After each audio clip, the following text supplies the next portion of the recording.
Eux s'envoleront à bord d'un plus grand avion demain matin pour se rendre en Nouvelle-Zélande du 11 au 13 juillet. 5 gamers du Fénois participeront à une grande compétition d'e-sport dédiée aux jeux vidéo de combat.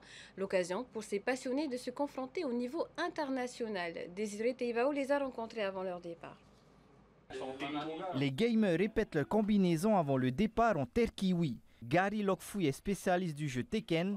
Au Second Wind de Wellington, le joueur participera à l'une des étapes du Tekken World Tour, l'équivalent du Tour mondial de surf. Mais pas de quoi l'impressionner plus que ça. Je pense qu'on a beaucoup de potentiel sur le territoire. C'est juste qu'il faut savoir l'exploiter et partir tenter notre chance en fait pour montrer nos talents de Polynésiens. L'objectif c'est vraiment de viser le top 8. Si j'arrive à faire partie des top 8, ça veut dire qu'on est prêt à affronter le mondial. Rosanne et Ilpio s'aligneront eux sur Street Fighter et Super Smash Bros.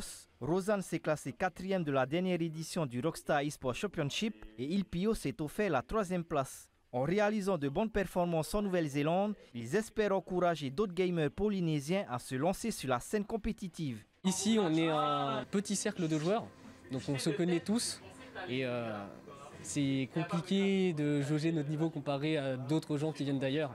Beaucoup de gens n'osent pas encore aller au grand public justement pour dévoiler les e-sports, mais beaucoup pratiquent encore un peu dans l'ombre. Mais s'ils franchissent et font le premier pas, ils pourront justement créer cet e-sport ici et développer cette pratique-là. Pour développer le sport électronique au Fénois, l'association e-sportive de Polynésie française souhaite lancer une académie à Papeete. Dans le programme, nous avons du sport en premier lieu. Après, nous avons des apprentissages en fait sur la mécanique du jeu, c'est-à-dire que nous donnons des cours sur le jeu. Et nous avons après des matchs amicaux.